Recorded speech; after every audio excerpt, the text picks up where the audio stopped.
warahmatullahi wabarakatuh. Shalom, salam sejahtera untuk kita semua. Om Swastiastu, Namo Buddhaya, salam kebajikan. Bali merupakan suatu pulau yang terletak di Indonesia, berada di bagian timur Pulau Jawa. Bali memiliki keanugerahan yaitu alam dan budaya yang sangat-sangat indah, sehingga para wisatawan menjadikan Pulau Bali sebagai salah satu destinasi yang berada di Indonesia. Tidak hanya dikarenakan keindahan alamnya, keberagaman dan kondisi geografis di Bali, perdagangan atau ekonomi, adat istiadat, dan sebagainya. Apa saja sih keberagaman yang berada di Bali? Mari kita gali lebih dalam. Selamat datang di podcast Doan. Sebelum saya mulai perbincangan hari ini, saya mau nih untuk para narasumber yang cantik dan ganteng ini buat opening bareng-bareng ya, boleh ya? Boleh. Oke. Selamat datang di podcast Doan. Wah, keren banget nih antusiasnya kakak-kakak narasumber, sangat-sangat keren dan semangat ya. Ayo kita tepuk tangan dulu, apresiasi diri sendiri dan ya, keren. Sebelumnya, perkenalkan nama saya Nela Rosiswanto, saya selaku moderator. Izinkan saya untuk memimpin pembincangan podcast hari ini. Saya mau kenalan nih ke kakaknya. Silakan Kak, namanya siapa? Perkenalkan, nama saya Farhana Falahnaf sebagai narasumber. Saya Aurelia Putri Anansyah. Saya Talita Davinaila. Saya Erlinda Rahma Salsabila. Saya Ahmad Dodi Ibrahim. Saya Calvin Maulana Putra. Pertama-tama, saya mau nanya nih, how do you feel during this tourist in Bali? Is it exciting or what? I personally think it's really fun. It's also fun there. You can find out knowledge, which is just a lot, and then you can have fun with your friend. When it comes to tiredness, you must be tired because there are quite a lot of activity, but the tiredness is covered with the excitement. Wah, sepertinya dari cerita Kak Talita ini seru ya di sana. Menurutku sih juga seru ya, apalagi kita bisa melihat pemandangan yang bagus-bagus banget ya, apalagi sama teman-teman berbincang, bercanda, sukaria. Pasti kakaknya upload foto di Instagram kan? Oh iya dong, itu kegiatan wajib banget. Apalagi pantainya bagus banget ya. Itu kalau saya ikut sih ya, itu menurut saya wajib banget di foto karena pasti bagus-bagus banget kan ya. Nah, di Bali itu juga keren tentang hari rayanya ya. Ini ada hari raya Nyepi. Apa sih hari raya Nyepi itu? Bagaimana pendapatnya tentang narasumber Aurel? Oke, Hari Raya Nyepi merupakan salah satu hari besar keagamaan Hindu Bali yang berasal dari India. Dirayakan setahun sekali. Nyepi hanya dilakukan di Indonesia saja untuk merayakan Tahun Baru Saka. Melalui Nyepi, masyarakat Hindu Bali memaknai pergantian tarik saka sebagai bagian dan introspeksi diri. Untuk kalender Saka sendiri, itu berasal dari mana sih? Kalender Saka ini kadang-kadang disebut penanggalan Saliwahana, adalah sebuah kalender yang berasal dari India. Kalender ini merupakan sebuah penanggalan Syamsiah Kamaria atau kalender lunisolar. Era Saka ini dimulai pada tahun 78 Masehi. Nah, bagaimana pendapat Kelvin dan Pulbi tentang PHDI Provinsi Bali yang meminta ke Kominfo untuk memutus akses internet di Bali saat hari Nyepi? Untuk pendapat saya sendiri sih, sebenarnya internet itu tidak perlu diputus ya pada saat Nyepi, karena makna Nyepi itu bukan berarti kita harus mati, melainkan kita harus menahan diri kita dari emosi.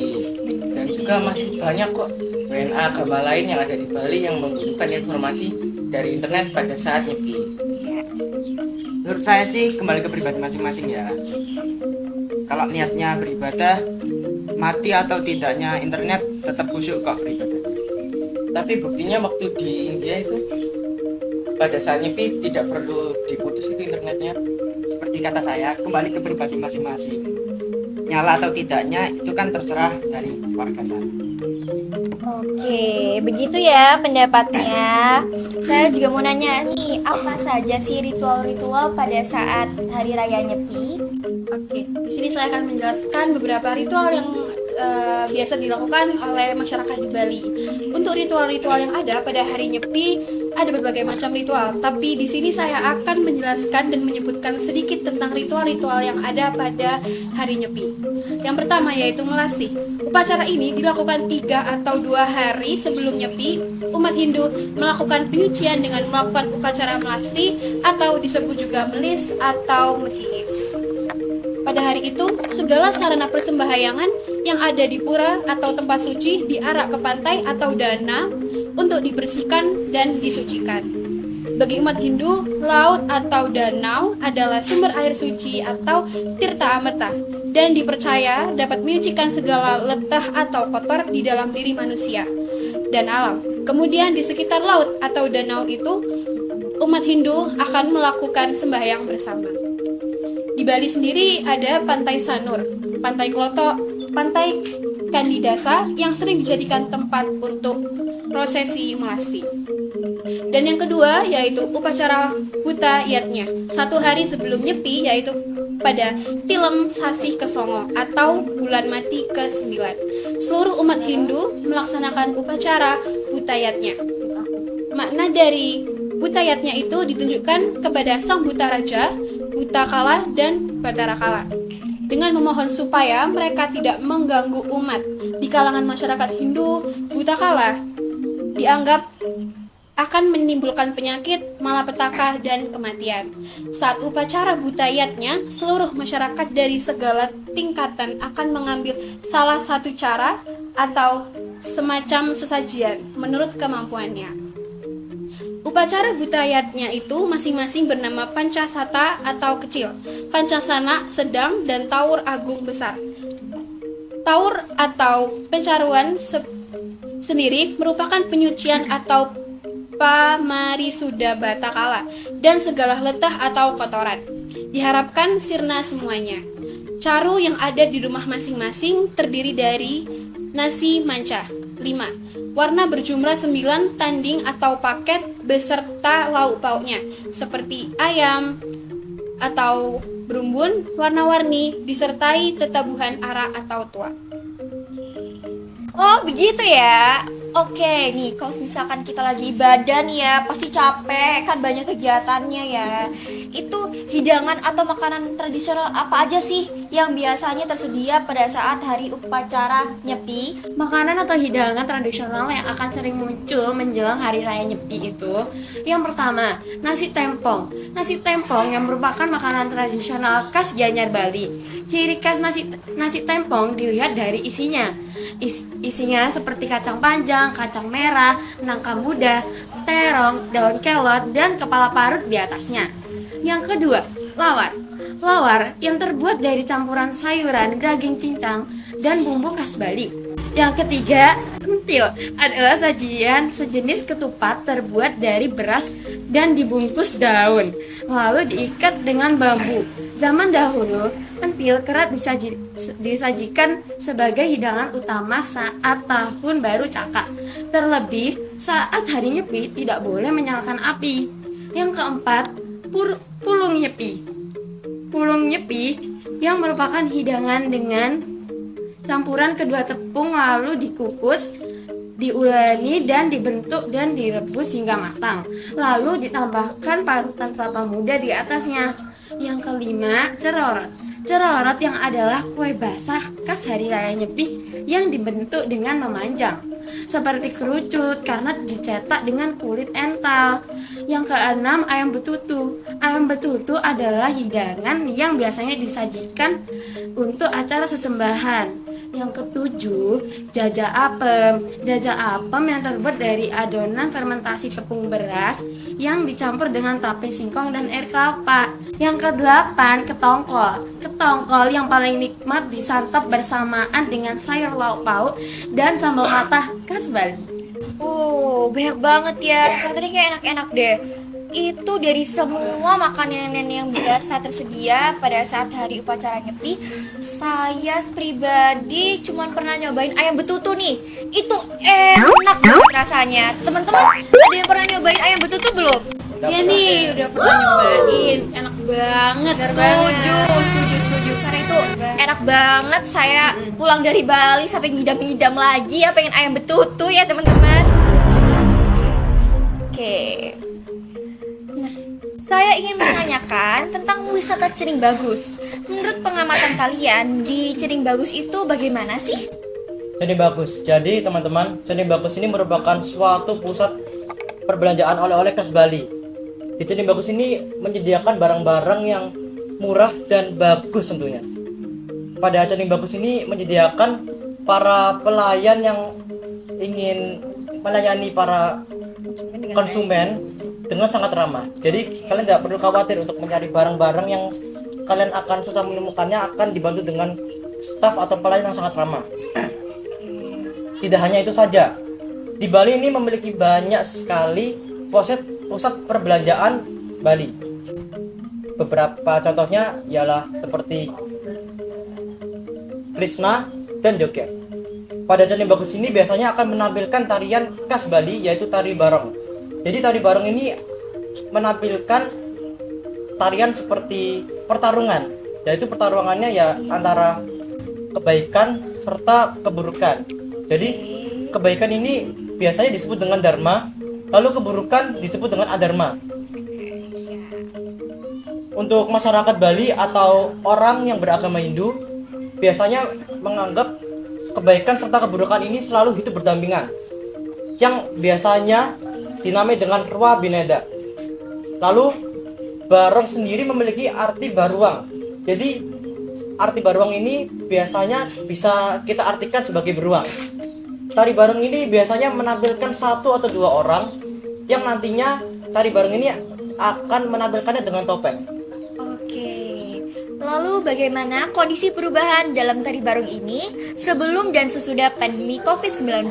Kondisinya sebelum COVID masih seperti biasa dan tidak ada aturan-aturan seperti memakai masker dan menjaga jarak. Tetapi setelah COVID datang selama 2 tahun kita tutup. Tetapi setelah sempat 2 tahun mati suri akibat pandemi, kini pemantasan seni tari barong dan kembali bergeliat dan ramai turis. Tapi harus ada aturan-aturan yang dijaga seperti memakai masker dan juga menjaga jarak. Berarti perbedaannya tuh di aturan saja ya. Sebelum COVID kita tidak harus memakai masker dan berjaga jarak. Sesudahnya kita harus menaati peraturan yang ada. Ya, benar. Keren sekali ya, di Cering Bagus ini adalah salah satu pusat belanja oleh-oleh khas Bali yang koleksi barang-barangnya yang lengkap dan juga murah. Dan pertunjukan tari barong yang sangat seru. Setelah itu di Bali juga ada desa Panglipuran. Nah, desa Panglipuran ini adalah salah satu desa adat dari Kabupaten Bangli, Provinsi Bali. Ini terkenal karena kebersihannya. Jadi dan juga masyarakatnya yang masih melaksanakan dan melestarikan budaya tradisional Bali. Oke. Menurut pengamatan kalian nih kemarin di Bali, kehidupan mereka sehari-hari. Nah, katanya nih bener ya kalau misalkan desa Panglipuran ini adalah desa yang terbersih di Indonesia. Mereka nih bagaimana sih? Oke, di sini saya akan menjelaskan bagaimana dan kenapa Desa Panglipuran dinobatkan sebagai desa terbersih yang ada di Bali. Awal mulanya, pada awal tahun 2016 ini, Desa Panglipuran dan 2 desa lainnya yaitu Desa Gietron di Belanda dan Desa Maulinong di India dinobatkan sebagai desa terbersih di dunia. Nah, mengapa desa ini disebut desa terbersih di dunia? Karena yang pertama, mempunyai kebiasaan bermusyawarah untuk mencapai suatu keputusan tertentu atau mengatasi solusi dari masalah yang terjadi di lingkungan desa. Jika ada permasalahan seperti got tersumbat, kerja bakti, maupun semua masalah yang terkait dengan lingkungan, dengan begitu masalah sepele maupun besar akan diselesaikan secara bergotong royong. Karena masyarakat setempat memiliki kesadaran akan Desa Panglipuran sebagai milik bersama, maka tak heran predikat desa terbersih juga lahir dari kebiasaan bermusyawarah. Selanjutnya, masyarakat desa wisata Panglipuran juga menjunjung tinggi falsafah hidup Trihita Karana. Apa sih yang dimaksud menjunjung tinggi falsafah hidup Trihita Karana? Falsafah hidup Trihita Karana adalah sebuah falsafah yang senantiasa menjaga keharmonisan dalam relasi antar sesama manusia. Manusia dengan lingkungan, manusia dengan Tuhan, meskipun para generasi penerus desa Panglipuran menempuh pendidikan formal sampai ke tingkat universitas. Namun, mereka tetap diajarkan untuk selalu melestarikan tradisi yang diwariskan oleh para leluhurnya. Tak heran bila arsitektur desa ini sangat kental dengan nuansa Bali dan Hindu yang masih dijaga dengan baik oleh masyarakat. Bangunan-bangunan di sana juga ditempatkan secara konsisten dari masa ke masa. For example, sacred buildings must always be located upstream, housing in the middle, while basilisk vaults are located on the side or downstream. Lalu aturan yang berlaku di sana itu seperti apa? Bagaimana pendapatnya Kak Kevin? The people that are committed to the rules enforced which Moneng said, all residents feel they have a responsibility to preserve the teaching of their ancestors from generation to generation. Desa Penglipuran mempunyai 243 keluarga ini, mempunyai aturan desa atau yang akrab disebut dengan awik-awik yang mengatur soal kebersihan desa. Meski menyantumkan aturan soal kebersihan, nyatanya tak ada aturan mengenai sanksi di dalamnya. Dalam awik-awik ada diatur kewajiban menjaga lingkungan, kebersihan, kelestarian, dan keindahan desa Penglipuran. Jika ada yang ketahuan membuang sampah sembarangan, tidak akan dikemukakan sanksi, hanya teguran saja. Meski tak ada sanksi, bukan berarti masyarakat setempat lantas meremehkan awik-awik. Justru masyarakat menjadi berkewajiban untuk menjaga kearifan luhur yang disesuaikan dengan perkembangan zaman. Oke, berarti tidak heran ya mengapa desa ini menjadi desa terbersih. Karena kerjasama dan musyawarah mereka sangat amatlah kompak ya. Selanjutnya ada tempat ibadah di Bali nih, salah satunya yaitu Puja Mandala. Ini pusat peribadahan yang menghadirkan 5 agama. Ibadah ini dalam satu kompleks terdapat 5 pusat peribadahan lagi bagi 5 agama yakni Islam, Kristen Protestan, Katolik, Buddha dan juga Hindu. What if you tolerate them this Mandala Puja? For example, if there is an event or religious day, they will actually help each other. Mereka tidak seperti jika ada hari keagamaan lainnya, bukannya menghiraukan, tapi justru mereka saling bantu-membantu. Bukan berarti mereka menjalani semua ibadah dari agama tersebut. Namun, umat beragama lain hanya membantu dari segi persiapan dan pelaksanaan. Seperti contoh, jika akan ada hari raya Idul Fitri di agama Islam, maka umat beragama lain akan membantu seperti membantu menata tempat parkiran bagi yang datang akan ibadah dan bisa juga di depan dari tempat ibadah lain digunakan untuk tempat parkir di pengunjung yang datang. Begitupun juga jika agama lain ketika sedang melaksanakan hari keagamaan. Oke, berarti toleransi mereka benar-benar sangat erat. Saya juga sangat takjub dengan toleransi mereka, cara menghargai satu sama lain. Mereka sangat baik. Selanjutnya, bangsa Indonesia menggapai kemerdekaannya tidak dengan cara yang mudah dan waktu yang singkat. Butuh perjuangan panjang dan melibatkan segenap rakyat Indonesia untuk mendapatkan kebebasan dari penjajah. Perlawanan-perlawanan di setiap daerah pun bermunculan guna memerangi penjajahan yang dialami bangsa Indonesia. Beberapa daerah yang melakukan perlawanan yaitu Bandung yang terkenal dengan sejarah kota Bandung Lautan Api, Banten which is history of the Banten War, and the resistance from the Balinese people is no exception. Yes, Bali is indeed one of the areas in Indonesia that took part in the recent states against the invaders. Untuk mengenang kejadian perlawanan tersebut, di Bali didirikan Monumen Bajrasandi yang di dalamnya terdapat museum. Jika Anda berkunjung di Bali, tidak ada salahnya untuk mengunjungi monumen tersebut untuk mengetahui sejarah Museum Bajrasandi. Bagaimana sih sejarah dari Museum Bajrasandi? Museum Bajrasandi atau yang lebih dikenal sebagai Monumen Bajrasandi adalah monumen yang melambangkan perjuangan rakyat Bali yang terletak di Renon dan Pasar Bali.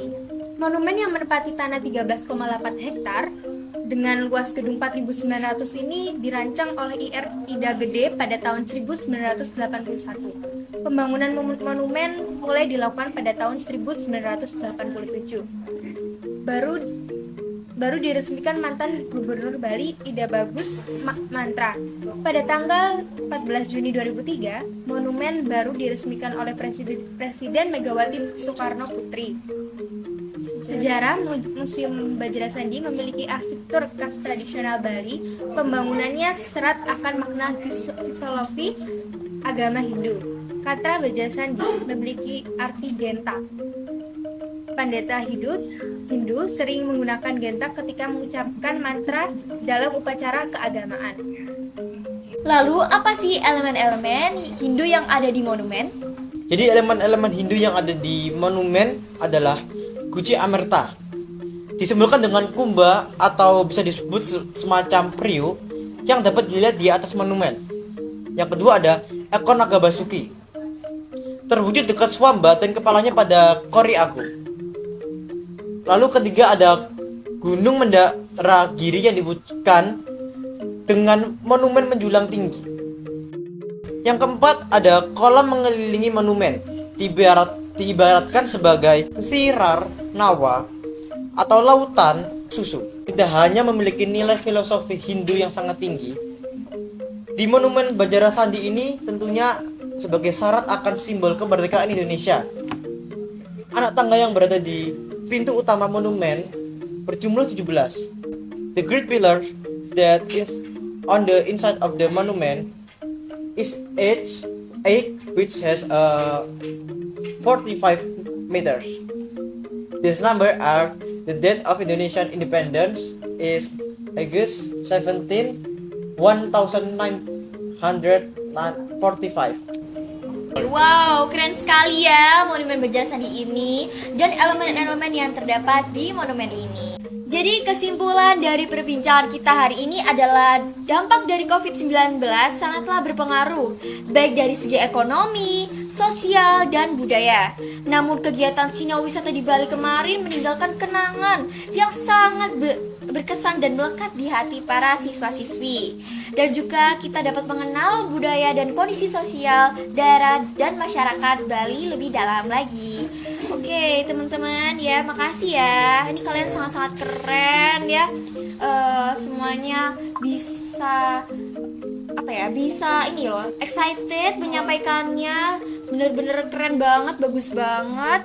Terus aku juga bisa dapat banyak hal nih, kayak pengalaman kalian juga itu bisa menjadikan aku motivasi biar aku bisa ke Bali juga nih ya. Kayaknya seru banget nih ya ke Bali nih ya. Oke, makasih ya teman-teman. Ya, sama-sama. Makasih juga udah undang kami di sini. Iya, saya sangat-sangat senang dengan teman-teman. Semoga di lain waktu kita bisa bertemu lagi ya dengan vacation yang berbeda-beda, oke? Oke, thank you ya. Wassalamualaikum warahmatullahi wabarakatuh. Sekian dari podcast The One. Terima kasih. Wassalamualaikum warahmatullahi wabarakatuh.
Dari podcast The One.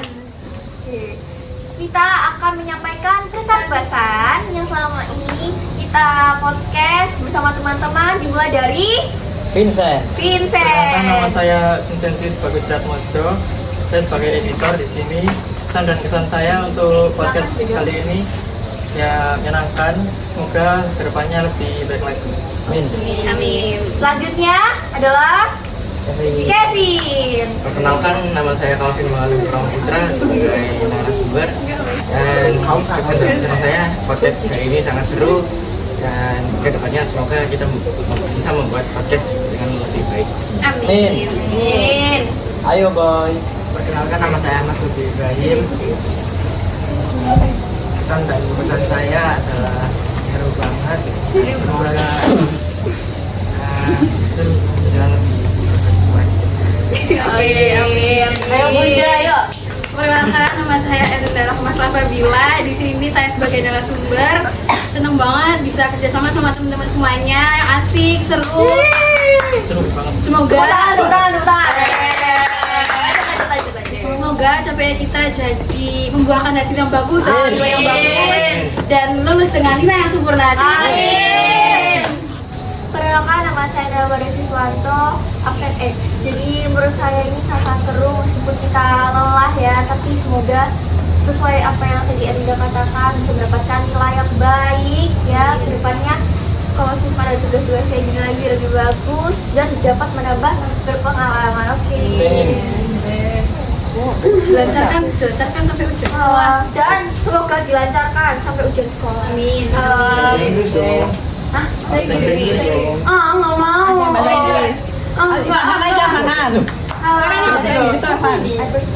Halo, nama saya, ya nama aku Talita.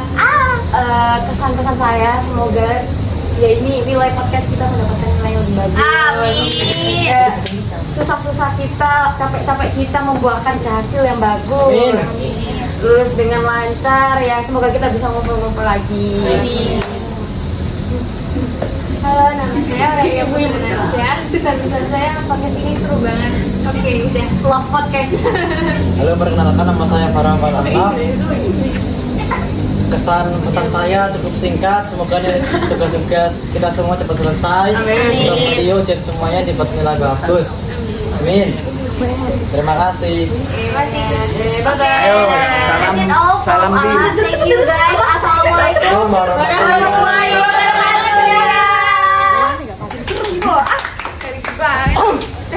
Pulang ya? Tante, ya apa ada tadi ke Mama? Iya, tanyain udah selesai apa belum? Alhamdulillah. Ya, video nggak? Ayo, nggak usah. Video nggak? Pakai tas nggak? Jangan, iya lagi. Vincent dari sini, yang sini. Vincent. Vincent udah sih. Boleh jangan sih. Podcast gitu. Satu, angkat ke atas ya. Podcast. Dawan.